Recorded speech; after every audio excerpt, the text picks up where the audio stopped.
ફરી આપણી સાથે છે ડૉક્ટર શૈલેષ ઠાકર સાહેબ અને એમની ઘણી બધી સુંદર સુંદર વાતો આપણી સમક્ષ ઈશ ટીવીના માધ્યમથી અમે પહોંચાડી રહ્યા છીએ. આજે આપણે વાત કરવી છે કે જીવન શું છે, જીવનનો અર્થ શું, જીવનનું મહત્વ શું અને જીવન કેવી રીતે જીવવું, શું કરવું, લોકોના લક્ષ્ય શું હોય. દરેક વ્યક્તિનો એક લક્ષ્ય અલગ અલગ હોય, અલગ અલગ જગ્યા માટે હોય છે. ખાસ કરીને આપણે ગુજરાતી લોકો, ઇન્ડિયન લોકો જ્યારે ઇમિગ્રન્ટ થઈએ છીએ કેનેડા જેવા દેશમાં, અમેરિકા જેવા દેશમાં, ઓસ્ટ્રેલિયામાં, યુકેમાં, ત્યારે આખી પરિસ્થિતિને બધું જ બદલાઈ જતું હોય છે. દરેક ક્ષણે બધું બદલાઈ જતું હોય છે. તો સર્વપ્રથમ હું ઠાકર સાહેબ આપને પૂછીશ કે કઈ ઉંમરે વ્યક્તિએ કઈ ઉંમરે બહાર જવું જોઈએ, વિદેશ જવું જોઈએ?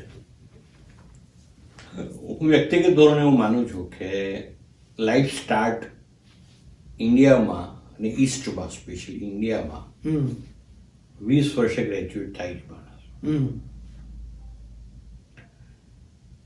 હું એવું માનું છું 20 થી 22, 23, 24 સુધીમાં એને માઇગ્રેટ થઈ જવું જોઈએ. માઇગ્રેટ થતી વખતે એને બે વસ્તુ ખૂબ મહત્વની યાદ રાખવી જોઈએ. એક, એણે ક્યારેય લગ્ન ન કરેલા હોવા જોઈએ. આ સૌથી મહત્વની સ્થિતિ છે. એક, એની ઉંમર, હું એવું માનું છું 20, 21, 22, 23, 24 વચ્ચે એને માઇગ્રેટ થઈ જવું જોઈએ. બે, એણે ક્યારેય વિવાહ ના કરેલા હોય છે, લગ્ન ના કરેલા હોય. રાઈટ.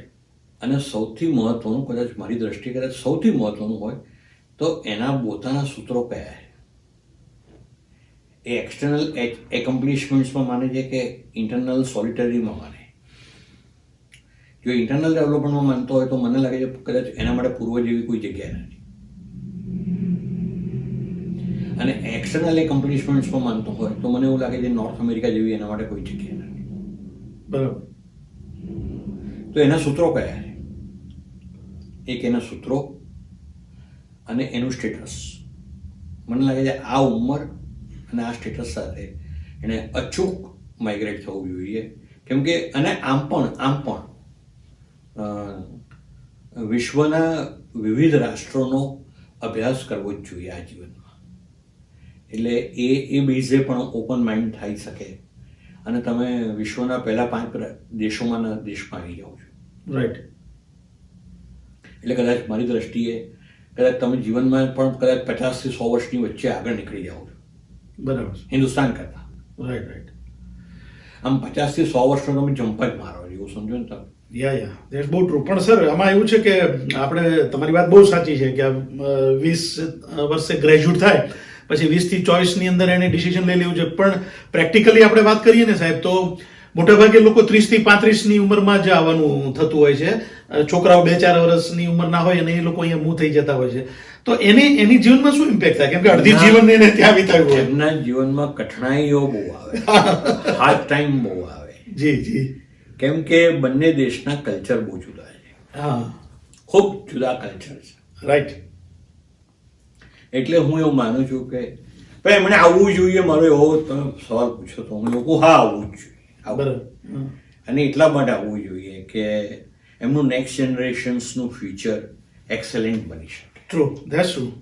એમના નેક્સ્ટ જનરેશન્સ માટે એમની કઠણાઈ, એમની તકલીફો, એમની પીડાઓ, એમની ઘણી બધી પીડાઓ છે. જેમ કે ડ્રાઇવિંગ, જેમ કે લેંગ્વેજ, રાઈટ. જેમ કે ટેકનિકલ સ્કિલ, રાઈટ. જેમ કે બિઝનેસ મોડલ, રાઈટ. આ બધી તકલીફો છે. પણ આ બધી તકલીફો અને સૌથી મહત્વનું તો એવું છે કે બધું કામ જાતે કરવાનું. રાઈટ. સેલ્ફ ઓક્યુપન્સી છે. રાઈટ.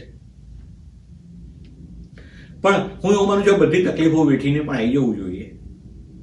કેમ કે નેક્સ્ટ જનરેશન્સ માટે આના જેવું કોઈ પ્લેસ, આના જેવી કોઈ ઓપોર્ચ્યુનિટી અને આના જેવો સ્કોપ મને એવું લાગે છે કંઈ જ નથી. બીજું, વિશ્વ વેસ્ટથી ઈસ્ટ ચાલે છે. રાઈટ. ઈસ્ટથી વેસ્ટ નથી ચાલતું, વેસ્ટથી ઈસ્ટ ચાલે છે. રાઈટ. તો વેસ્ટથી ઈસ્ટ ફ્યુચર જનરેશન્સ માટે આ બેની એકોમ્પ્લિશમેન્ટ્સને, એચિવમેન્ટ્સ જોતા એને તકલીફો બહુ પડે છે. હા, બહુ પડે છે. પણ એને સ્વીકારવી લેવી જોઈએ અને આવવું જોઈએ એવું હું માનું છું. પણ એ તમારી વાત બરાબર છે, પણ એ જનરેશન માટે આવે છે. તમે જે કંઈ પોઝિટિવ વાત કરી, સારી વાતો કરી, એ નેક્સ્ટ જનરેશન માટે પણ. હું મારો એક એમાંથી જ એક સવાલ એવો છે સર આપને કે 30 થી 35 વર્ષની ઉંમરવાળા જે લોકો આવે છે ને, એ મેળવે છે શું ને ગુમાવે છે શું? મેળવે છે એવું કે એમનું નેક્સ્ટ જનરેશન્સ માટેનું એક ફ્યુચર હા. એસ્ટાબ્લિશ થાય છે. બરાબર છે. હું ટેન્જિબલ વાત કરું તો નોર્થ અમેરિકામાં તમે 20 વર્ષ રહો પછી પેન્શન એક્રોસ ધ ગ્લોબ તમને પેન્શન મળે છે. રાઈટ. તો તમારે ત્યાં તમે પેન્શનને લાયક પાત્ર થઈ જાઓ છો. બરાબર છે. એટલે તમારી ઓલ્ડ એજ સિક્યોર થાય છે. ઓલ્ડ એજમાં સિક્યોરિટી બહુ જરૂરી છે, કેમ કે ફિનાન્શિયલ સિક્યોરિટી બહુ જરૂરી છે. રાઈટ. અને એક્રોસ ધ ગ્લોબ છે, એટલે તમે 20 વર્ષ અહીંયા કાઢ્યા હોય હમ. તો તમને પેન્શન મળતું થઈ જાય, અને પેન્શનના લીધે તમે એક્રોસ ધ ગ્લોબ તમારા એકાઉન્ટમાં પેન્શન આવતું થઈ જાય, હમ. તો તમે ઓલ્ડ એજ માટે જીવતા થઈ જાઓ. આ તમને મળે છે. તમે નવા એક દેશનો અનુભવ પણ મળે છે. રાઈટ. આ તમને મળે છે. તમે ખોવો છો શું, એ બહુ મહત્વનો સવાલ છે. તમે હોમ સિકનેસ ફીલ કરો છો. રાઈટ. એ બહુ. તમે વતનની માટીની સુવાસ મિસ કરો છો. રાઈટ. હમણાં દશેરા ગઈ, તો દશેરામાં ફાફડા જલેબી અમદાવાદના કોઈએ ખાધા હોય ને, હા. એ અને ટોરેન્ટોના ફાફડા જલેબી, આ બે વચ્ચે એક આસમાન જમીનનો ફરક હોય છે ટેસ્ટનો. હવે દિવાળી આવી રહી છે, રાઈટ. તો તમને અહીંયા દિવાળી ફીલ નહીં થાય, રાઈટ. તમને ત્યાં દિવાળી ફીલ થશે. શું? તો તમે આ હોમ સિકનેસ, યા. હોમ ફેસ્ટિવલ્સ, હમ. હોમની લેજેન્ડરી વ્યવસ્થાઓ બધી જે છે, હમ. સાચી ખોટી એમાં ના પડો, કમ્પેરિઝનમાં ના પડો. હું આમ પણ કહું છું, કમ્પેરિઝનમાં ના પડો. હમ. પણ મને એવું લાગે છે કે તમે આ બધું ખોઈ રહ્યા છો. રાઈટ. હોમ સિકનેસ સ્પેશિયલી તમારા ચાઇલ્ડહુડના મિત્રો, હમ. તમારા જૂના સંબંધો, રાઈટ. આ બધું તમે મિસ કરી રહ્યા છો. That's true. એ સાથે સર આમાં એક બીજો એક બી સવાલ આવે છે કે તમે આપણે નેક્સ્ટ જનરેશનની કે એમના બાળકોની કે ફ્યુચરની વાત કરી, 30-35 વર્ષની ઉંમરે આવતા લોકોની વાત કરી. હવે આમાં એક બીજો એક એવો સવાલ થાય છે કે એમના પેરેન્ટ્સ, વડીલો, હવે ઘણા એકનું એક સંતાન હોય કે બે સંતાન હોય, એક સંતાન દૂર રહેતો હોય, તો મા બાપ જે ત્યાં ઘરે રહેતા હોય એમની પરિસ્થિતિ બહુ વિકટ હોય સાહેબ. એમને એક તો ત્યાં એકલા રહેવું પડે, અને એકલતા તો કેવી કોરી ખાય માણસની, અને એને અંદરથી એવું ફિલિંગ રહ્યા કરે કે મેં મારી જનરેશન માટે આટલું કર્યું ને છોકરો વિદેશ ચાલ્યો ગયો. છોકરાઓ પછી વડીલોને અહીંયા બોલાવે. હવે એમની સ્થિતિ સાહેબ કેવી હોય છે ખબર છે? એના વિશે તમે થોડો પ્રકાશ પાડશો, વડીલોની પરિસ્થિતિ. એમની સ્થિતિ કદાચ જીવનની સૌથી દયાજનક સ્થિતિ, અત્યંત દયાજનક પરિસ્થિતિ. એક ભાષા, બે વાહન વ્યવસ્થા, 3 લિવિંગ કલ્ચર, અને 4 હવે જે માણસે 50-60 વર્ષ સુધી લેન્ડલાઇનથી વાત કરી હોય, એને હવે વર્ચ્યુઅલ ફોન પર વાત કરવાની હોય ને કેટલી તકલીફ પડે. વેધર પાછું એનું, અહીંનું વેધર, હવે વિન્ટર સ્ટાર્ટ થવાનું, તો એ વેધરમાં એ એકોમોડેટ કેટલા થઈ શકે છે. રાઈટ. બીજું એનું ટુ ધ પોઈન્ટ કલ્ચર છે. રાઈટ. એ કલ્ચરમાં આ વડીલો રહી શકતા નથી. રાઈટ. એટલે વડીલ તો મને લાગે છે વડીલો જ્યારે અહીંયા આવે છે, આમ 30-35 વર્ષ, 37-40 વર્ષ સુધીનો માણસ હોય, એના વડીલ 60-65 ના હોય. રાઈટ. એ વડીલો જ્યારે અહીંયા આવે છે ત્યારે મને લાગે છે કદાચ થોડાક દિવસ આનંદ હોય જ છે કુટુંબના પાત્રો મળવાનો, બેશક હોય, કુટુંબના પાત્રો મળ્યા હોય એટલે. પણ પછીનું જીવન ટ્રાફિક, લેંગ્વેજ, કોમ્યુનિકેશન્સ, ઈસ્ટ અને વેસ્ટનો ગેપ, જૂનું 30-40-50 વર્ષનું એક આખું એક અદ્ભુત જીવનનું સંસ્મરણ હોય, એમાંનું કશું જ ન થઈ શકે. અને અહીંયા ટુ ધ પોઈન્ટ રહેવાનું. રાઈટ. એબ્સોલ્યુટલી. લાકડાના ઘરમાં અવાજ પણ મોટો ન થાય એનું ધ્યાન રાખવાનું. ટ્રુ. પણ આ મને લાગે છે કદાચ, અને કદાચ એટલે જ કદાચ લગભગ બધા પાછા પોતાના મૂળ વતન જઈ અને રહેવાનું પસંદ કરે છે. રાઈટ. કદાચ એનું એક મુખ્ય કારણ હોઈ શકે. Right. મને એવું લાગે છે ધેટ્સ ટ્રુ.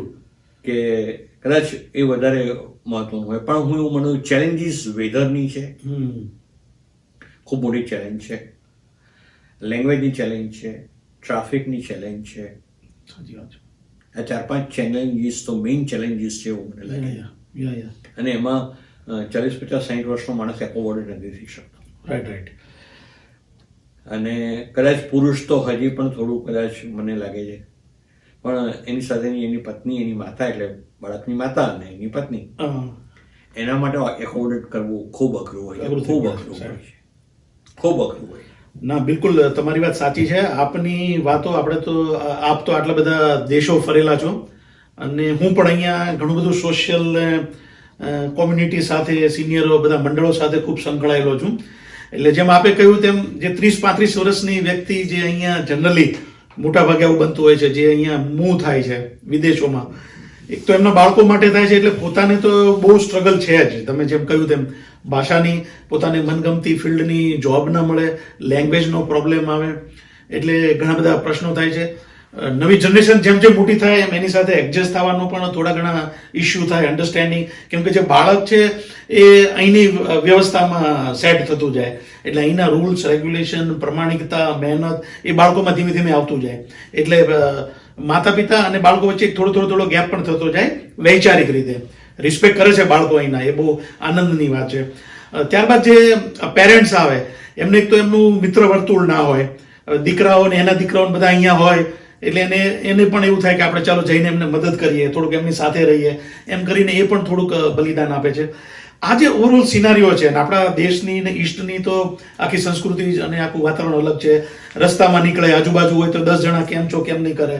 તમે કલાક મોડા દેખાવ તો બધા ચિંતિત થઈ જાય પડોશીઓ કે આજે ઠાકર સાહેબ દેખાયા નહીં, સવારે રોજ નીકળે છે પણ નીકળ્યા નહીં, એટલે થોડા ચિંતિત થઈ જાય. એ રીતનો આખો માહોલ છે.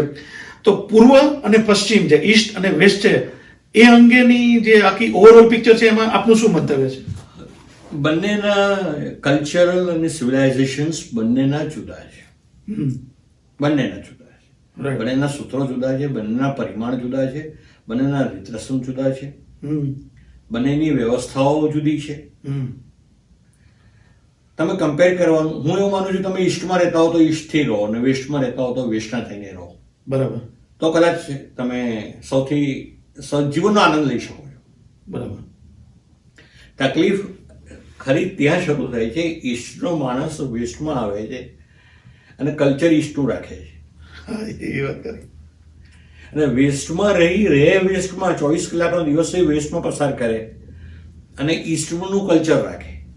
અહીંયા એ કોમ્પ્લેક્સિટીમાં આવે છે, વિરોધાભાસમાં આવે છે, અને અહીંયા એ જીવનનો આનંદ ખોઈ બેસે છે. હવે ઈસ્ટમાં આધ્યાત્મિકતાનું બહુ મહત્વ છે, ધાર્મિકતાનું ખૂબ મહત્વ છે, સામાજિકતાનું ખૂબ મહત્વ છે. બરાબર.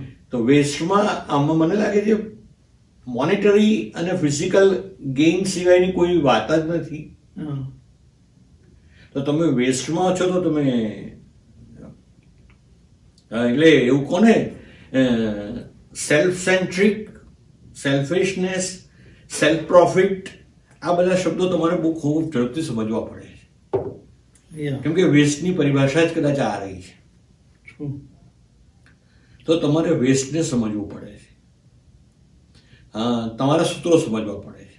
ઈસ્ટના સૂત્રો કયા છે, વેસ્ટના. હવે દાખલા તરીકે અહીંયા મોનેટરી લેંગ્વેજ એક જ લેંગ્વેજ છે, ડિજિટલ લેંગ્વેજ એ લેંગ્વેજ છે, ક્રેડિટ કાર્ડની લેંગ્વેજ એ લેંગ્વેજ છે. તો ઈસ્ટમાં તો રોડ ઉપર ચાની કેટલી પર જે માણસ કામ કરતો હોય અને પેલાને એક ભાઈબંધને ફોન કરીને ક્યાં છું, તો કે કલાક આવી જાવ, કલાક પછી આવી જાય, ચા પીએ અહીંયા ગાર્ડનની બહાર બેસીને. અહીંયા આ શક્ય નથી, વેસ્ટમાં આ શક્ય નથી, કદાચ મહિના સુધી પણ શક્ય નથી. અને ઈસ્ટમાં માણસ ઘરે પહોંચી જાય અને એને સ્વીકારે પણ ખરો, અને એને દરવાજા ખખડાવે પણ ખરો, ને પેલો ના મળે તો હસતો હસતો ઘરે આવતો રહે. અહીંયા એવી સરપ્રાઈઝ આપવાની કોશિશ કરે તો શું થાય? એને સરપ્રાઈઝ મળે. તો એને સરપ્રાઈઝ મળે એવું હું માનું છું. એટલે બંને સૂત્રો જેનામાં બંને ઈસ્ટ અને વેસ્ટને કમ્પેર ના કરવા, પણ બંને જુદા જુદા જ છે. રાઈટ. અને બંને સમાજના સત્યો છે, બંને સમયના સત્યો છે. રાઈટ. એને સ્વીકારી અને બંનેમાં ચાલવું. બરાબર છે. તમે ક્યાં એકોમોડેટ થઈ શકો છો? રાઈટ.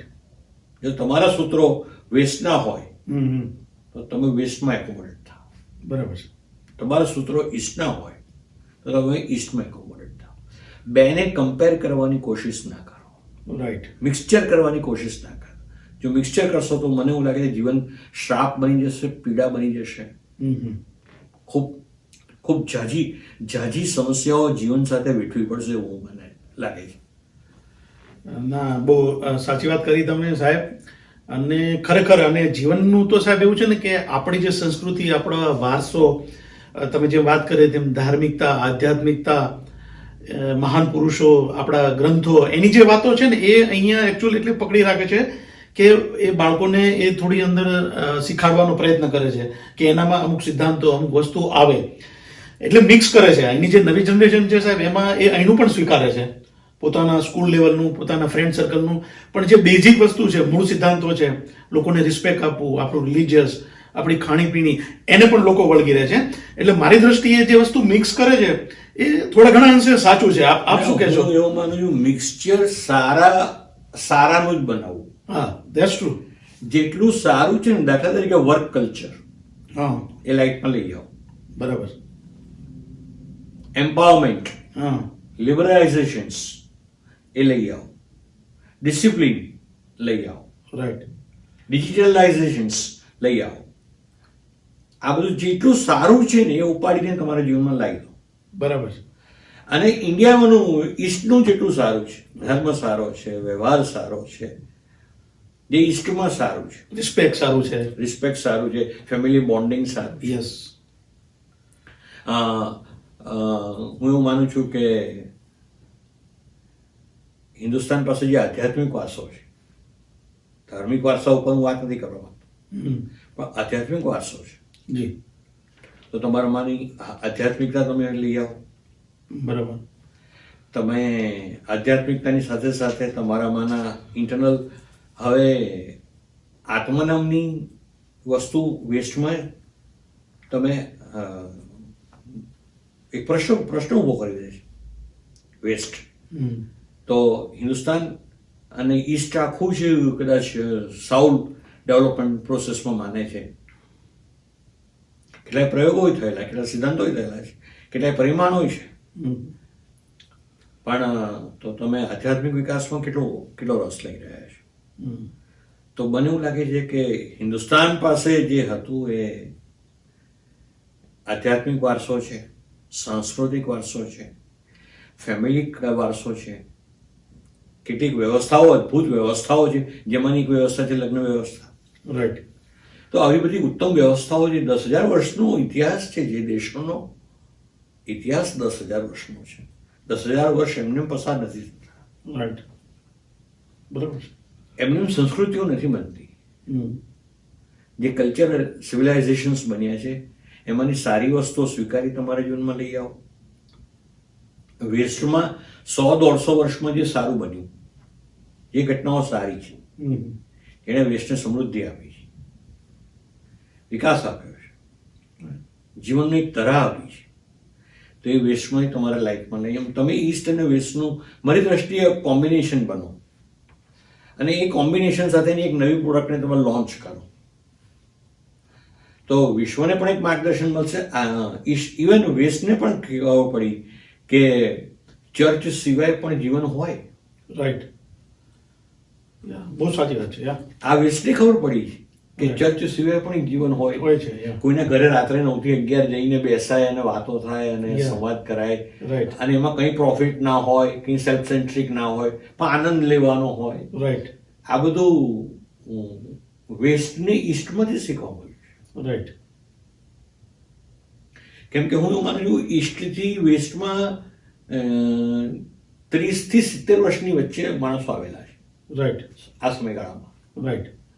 આ માણસોએ આવીને 50, 60, 70 વર્ષના ગાળામાં મને લાગે છે વેસ્ટમાં આ બધા કલ્ચર પણ એસ્ટાબ્લિશ કર્યા છે કે spiritualizations, family bonding, Saturday Sunday living, family gathering, આ બધા કલ્ચર પણ, વેજ કલ્ચર પણ એક બહુ મોટું કલ્ચર છે. મારા એક મિત્ર છે જર્મનીના, યુરોપિયન યુનિયનના, મારે ઘરે 7 દિવસ રહેલા, અને એમણે 84 વેજીટેરિયન આઈટમ ખાધેલી અને એમણે 84 વેજીટેરિયન આઈટમના ફોટોગ્રાફ પાડ્યા. ત્યારે એમને ખ્યાલ પણ આવ્યો કે વેજીટેરિયન આઇટમ્સમાં આટલું બધું વેરિએશન્સ પણ હોઈ શકે. Right. And he is a purely a non veg person. European union જર્મનીનો માણસ હોય, purely a non veg person, drunk every day he has to drunk. પણ એને ખબર પડી કે આવું પણ એક જીવન છે, આ લોકો જીવી રહ્યા છે. ઘણી ના, એ બિલકુલ વાત સાચી સાહેબ. અહીંયા અમે ઘણા લોકો જ્યારે પૂછતા હોય છે ને કે તમે વેજીટેરિયન, અહીંની જે પ્રજા અમને પૂછી તો કે આપણે કે હા, તો એ પૂછે કે તમે ચિકન નથી ખાતા, આ મટન નથી ખાતા, ફલાણું નથી ખાતા, તમે નો, તો એ કે તમે શું ખાવ છો એમ, તમારે ખાવાનું શું એમ. એટલે એને આપણે સમજાવીએ કે અમારી કેટલી વેરાયટી છે. હવે એને ખબર નથી કે અમારા લોકો ખીચડી સાંજે વધી હોય તો સવારે વઘારી શકે છે, ભાતનો પુલાવ બનાવી શકે છે, રોટલી પણ વઘારીને એનો આનંદ લઈ શકીએ છીએ આપણે. એટલે સો મેની વેરાયટી. અને વેજીટેબલમાં બી ઘણા બધા પોષક તત્વો હોય છે, અને કઠોળ છે આપણા જે પ્રોટીન્સ માટેના, દૂધ છે, ઘણી બધી વસ્તુ એવી છે કે આપણને પુષ્કળ એમાંથી બધા મિનરલ્સ ને બધું મળતું હોય છે, વિટામિન્સ ને બધું. પણ હું એવું માનું છું કે apart from the entire conditions and situations, માણસને જો એની જાત સાથે જીવતા આવડી જાય તો મને લાગે છે જીવન અદ્ભુત ભેટ છે. વાહ વાહ વાહ, સાચી વાત છે, બિલકુલ સાચી વાત છે. જ્યારે તમારી જાત સાથે તમને જીવતા નથી આવડતું, આઈ મીન તમારી પાસે કોઈ શોખ નથી,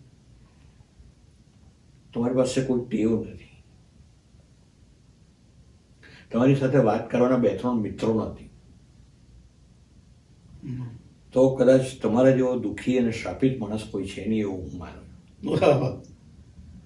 તમારે તમારી જાત સાથે આનંદ લેતા આવડી જવું જોઈએ. પેશનેટ લિવિંગ અને જીનિયસ, આ બે વચ્ચે કોઈ સંબંધ રહેલો છે હું સ્પષ્ટપણે માનું છું.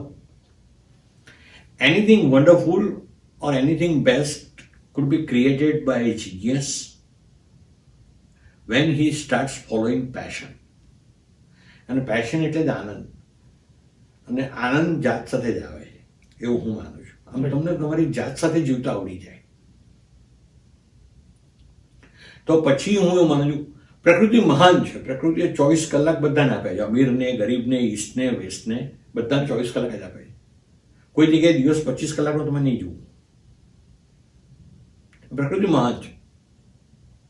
અમીર છો, ગરીબ છો, ઈસ્ટ છો, વેસ્ટ છે, પુરુષ છો, સ્ત્રી છે, બ્લેક છો, વ્હાઇટ છો, તમે જે હો, એમાં એવો વિષય નથી. વિષય એ છે કે તમે 24 કલાકમાં કેવી રીતે જીવન જીવી શકો છો. અને એ 24 કલાકમાં જો તમે તમારી જાત સાથે જીવતા થઈ જાઓ તો મને લાગે છે આનાથી ઉત્તમ ક્ષણનું નિર્માણ નહીં થઈ શકે.